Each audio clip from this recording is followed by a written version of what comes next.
ஃபைனலாக Yamaha பார்த்தீங்கன்னா R15 version 3யோட ஸ்பெஷல் எடிஷன் மாடல் இந்தியாவில் லான்ச் பண்ண போகிறதா அனௌன்ஸ் பண்ணியிருக்காங்க. இந்த ஸ்பெஷல் எடிஷன் R15 வெர்ஷன் 3 பார்த்தீங்க அப்படின்னா 1,90,000 ரூபா ஆன் ரோட் ப்ரைஸில் லான்ச் பண்ண போகிறோம் அப்படிங்கிறத சொல்லியிருக்காங்க. ஸோ என்ன மாதிரியான கான்ஃபிகரேஷனில் இந்த R15 வெர்ஷன் 3யோட ஸ்பெஷல் எடிஷன் வந்து லான்ச் பண்ண போகிறாங்க அண்ட் இந்த பைக்கில் உங்களுக்கு என்ன மாதிரியான கான்ஃபிகரேஷனை எதிர்பார்க்கலாம் அப்படிங்கிறத சொல்லியிருக்காங்க அப்படிங்கிறத கொஞ்சம் டீட்டெயிலாக நம்ம இந்த வீடியோவில் பார்க்கலாம். உங்களுக்கு ட்வின் எல்இடி ஹெட்லாம்ப் இருக்கக்கூடிய இந்த R15 வெர்ஷன் 3 பிடிக்குமா, இல்லாட்டி இப்போ இருக்கக்கூடிய வெர்ஷன் 4ஓட டிசைன் இல்லை வெர்ஷன் 4 பிடிக்குமா அப்படிங்கிறத இந்த வீடியோவோட கமெண்ட் செக்ஷனில் கமெண்ட் பண்ணுங்கள். இந்த வீடியோ பிடிச்சிருந்தா லைக் பண்ணிக்கோங்க, நம்ம சேனல் பிடிச்சிருந்தா சப்ஸ்கிரைப் பண்ணிக்கோங்க. Yamaha பார்த்தீங்க அப்படின்னா இப்போ ரீசெண்டாக anniversary edition, limited edition, special edition அப்படின்னு சொல்லிட்டு ரொம்பவே பாப்புலராக எந்தெந்த கண்ட்ரிலெலாம் பைக்ஸ் இருக்கோ அந்தந்த கண்ட்ரீஸ்லாம் பார்த்தீங்க அப்படின்னா ஸ்பெஷல் எடிஷன் இந்த மாதிரியான ஒரு எடிஷன்ஸ் வந்து பார்த்தீங்கன்னா லான்ச் பண்ணுவாங்க. அதே மாதிரி உங்களுக்கு இந்த Moto GP edition, Monster edition இந்த மாதிரியான எடிஷனும் வந்து லான்ச் பண்ணுவாங்க. அந்த வகையில் வெர்ஷன் 3 மாடல் பார்த்தீங்க அப்படின்னா இந்தியாவில் ரொம்ப பாப்புலராக இருந்ததுனால இந்தியாவில் ஸ்பெஷல் எடிஷன் அப்படிங்கிற ஒரு நேமில் R15 வெர்ஷன் 3 திரும்பவும் ரீலான்ச்சிங் வந்து பண்ண போகிறாங்க. இந்த பைக் பார்த்தீங்க அப்படின்னா கூடிய சீக்கிரம் வந்து ரீலான்ச்சிங் வரப்போகுது ஸ்பெஷல் எடிஷன் அப்படிங்கிற நேமில். இந்த பைக் லான்ச் பண்ணுறதுனால இந்த பைக்குக்கு முன்னாடி ஏதாவது இப்போ சிங்கிள் சீட் இருக்கக்கூடிய R15S பார்த்தீங்க அப்படின்னா இன்னும் கொஞ்ச நாளில் டிஸ்கண்டினியூ பண்ண போகிறாங்க. இதுதான் மெயினான விஷயங்க. R15S வந்து இந்தியாவில இருந்து கம்ப்ளீட்டாக டிஸ்கன்டினியூ பண்ண போகிறாங்க. இந்த R15 வெர்ஷன் 3யோட ஸ்பெஷல் எடிஷன் மாடல் தான் இதுக்கப்புறம் கொஞ்ச நாளைக்கு இருக்க போகுது. எதனால அப்படின்னு கேட்டிங்கன்னா இப்போ R3 வந்து இந்தியாவில் கண்டிப்பாக லான்ச் பண்ணியே ஆகணும். இந்த இயரோட டிசம்பர் 100% கன்ஃபார்மாக லான்ச் பண்ண போகிறோம் அப்படின்னு சொல்லி Yamaha அஃபிஷியலாக அனௌன்ஸ் பண்ணியிருக்காங்க.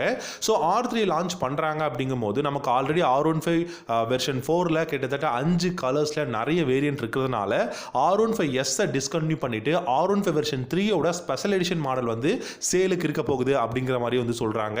ஸோ இது வந்து ஒரு பேலன்ஸ்டாக இருக்கும். R3 உங்களுக்கு 5 லட்ச ரூபா, R15 வெர்ஷன் 4 2.5 லட்ச ரூபா பேஸ் வேரியன்ட். இதே நீங்கள் 2 லட்ச ரூபாய்க்கு கீழே பார்த்தீங்க அப்படின்னா R15 வெர்ஷன் 3 கிடைக்கும். ஸ்பெஷல் எடிஷன் அப்படிங்கிற அந்த ஒரு சேல் பாயிண்ட் ஆஃப் வியூவில் வந்து ஒரு கஸ்டமர் பாயிண்ட் ஆஃப் வியூவில் வந்து பார்க்குறாங்க. டெஃபினட்டாக இது வந்து ஒரு நல்ல விஷயம். R15 வெர்ஷன் 3 பார்த்தீங்க அப்படின்னா உங்களுக்கு 1,90,000 ரூபாயிலிருந்து 1,95,000 ரூபாய்க்குள்ள உங்களுக்கு ஆன் ரோட் ப்ரைஸில் வந்து அவைலபிளாக இருக்க போகுது. இந்த ஸ்பெஷல் எடிஷன் மாடலில் பார்த்தீங்க அப்படின்னா கிட்டத்தட்ட 3 கலர் வந்து அவைலபிளாக இருக்குங்க. ரேசிங் ப்ளூ, அப்புறம் நீங்கள் பார்க்குற சில்வர் கலர் வந்து இருக்க போகுது. அண்ட் தென் பார்த்தீங்க அப்படின்னா பிளாக் அப்படிங்கிற 3 கலர், அதாவது கனெக்டட் பிளாக்காக கூட இருக்கலாங்க. அது வந்து ரொம்பவே பியூட்டிஃபுல்லாக இருக்கும், ரொம்பவே ஷைனிங்காக இருக்கும். பிளாக், சில்வர் அண்ட் தென் உங்களுக்கு ரேசிங் ப்ளூ அப்படிங்கிற 3 கலர் வேரியன்ட்ஸில் பார்த்தீங்கன்னா ஸ்பெஷல் எடிஷன் மாடல்ஸ் வந்து லான்ச் பண்ண போகிறாங்க. இந்த மாடல்ஸோட ப்ரைஸ் பார்த்தீங்கன்னா உங்களுக்கு 1,90,000 ரூபாய்க்குள்ள ஆன் ரோட் ப்ரைஸில் வந்து பை பண்ண முடியும். அதாவது இப்போ R15S ஆன் ரோட் ப்ரைஸ் இருக்கக்கூடிய சேம் ப்ரைஸ் ரேஞ்சுக்கு உங்களால் R15 வெர்ஷன் 3 வந்து பார்த்தீங்கன்னா பை பண்ண முடியும்.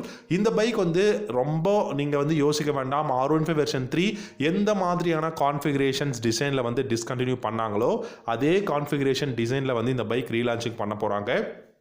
ட்வின் எல்இடி ஹெட்லாம்ப் வந்து இருக்க போகுது, எல்இடி டெயில் லேம்ப், ஆனால் இண்டிகேட்டர்ஸ் ஹாலஜன் பல்பில் தான் இருக்கும் அப்படிங்கிற மாதிரி வந்து சொல்லியிருக்காங்க. அண்ட் இந்த பைக்கில் பொறுத்த வரைக்கும் பார்த்தீங்கன்னா ஃப்ரண்ட்டில் டெலஸ்கோபிக் ஃபோக்ஸும் ரியரில் மோனோஷாக் சஸ்பென்ஷனும் கொடுத்துருக்காங்க. அலுமினியம் ஸ்விங்காம் வந்து இந்த பைக்கில் இருக்க போகுது. Digital instrumental cluster with bluetooth கனெக்ஷனோட தான் இந்த பைக் இருக்கும் அப்படிங்கிறத சொல்லியிருக்காங்க. ஸோ இந்த பைக்கோட கான்ஃபிகரேஷன் கண்டிப்பாக பெஸ்ட் தாங்க, நான் வந்து இல்லைன்னு சொல்ல மாட்டேன். R15 வாங்குறதே வந்து பார்த்தீங்கன்னா நிறைய பேருக்கு ஒரு ட்ரீமாக இருக்கும். அதுலேயும் ஒரு நல்ல பெஸ்ட்டான ஒரு சூப்பரான கான்ஃபிகரேஷனில் இருக்கக்கூடிய வெர்ஷன் 3 வாங்குறதுங்கிறது ரொம்பவே ஒரு குட் ஃபீல் அப்படின்னு தான் சொல்லணும். இந்த பைக்லையுமே கிளிப் ஆன் ஹேண்டல் பார்ஸ் கொடுத்துருக்காங்க. 155cc single cylinder liquid gold 4-stroke 4-valve engine தான் யூஸ் பண்ணியிருக்காங்க. இந்த இன்ஜின் ப்ரொடியூஸ் பண்ணக்கூடிய பார்னு பார்த்தீங்கன்னா 18.4 ஹார்ஸ் பவரும் 14.1 நியூட்டன் டார்க்கும் இந்த பைக்கால் ப்ரொடியூஸ் பண்ண முடியும். 6-speed கியர் பாக்ஸ் வந்து கொடுத்துருக்காங்க அண்ட் அசிஸ்டன்ட் ஸ்லிப்பர் கிளச்சும் இருக்க போகுது. மைலேஜ் 40 கிலோமீட்டர் per லிட்டரும், டாப் ஸ்பீடு 140+ தாராளமாக போகும். இந்த பைக்லையும் ஏரோடைனமிக்ஸ் அந்த பாடி பேனல்ஸ் எல்லாமே பியூட்டிஃபுல்லாக இருக்குது. ரொம்பவே ஷைனிங்கான, ரொம்பவே ப்ரீமியமான லுக்கில் இந்த ஸ்பெஷல் எடிஷன் மாடல் இந்தியாவில் அப்கமிங்கில் வந்து லான்ச் பண்ண போகிறோம் அப்படிங்கிறத சொல்லியிருக்காங்க. 17-inch alloy wheels front and rear, வைடான ரேடியல் டயர்ஸ் வந்து ரியரில் கொடுத்துருக்காங்க. நல்ல ரிஃபைண்டான இன்ஜின். இதுக்கு முன்னாடி இருந்த R15 வெர்ஷன் 3 விட இந்த பைக்கில் இருக்கக்கூடிய இன்ஜின் வந்து ரிஃபைன்மெண்ட் பண்ண இன்ஜின். கண்டிப்பாக ஒரு பெஸ்ட்டான பர்ஃபார்மன்ஸ் உங்களால் எதிர்பார்க்க முடியும், உங்களுக்கு கிடைக்கும் அப்படிங்கிறதான் சொல்லியிருக்காங்க. நல்ல பெஸ்ட்டான பில்டு குவாலிட்டியாக இருக்கட்டும், riding ergonomics, engine performance, sound எல்லாமே பியூட்டிஃபுல்லாக இருக்க போகுது. உங்களுக்கு வெர்ஷன் 3 பிடிக்குமா, வெர்ஷன் 4 பிடிக்குமாங்கிறத காமெண்ட் செக்ஷனில் கமெண்ட் பண்ணுங்கள். கூடிய சீக்கிரம் வெர்ஷன் 3 இந்தியாவில் பார்க்கலாம். தேங்க்யூ ஸோ மச் ஃபார் வாட்சிங்.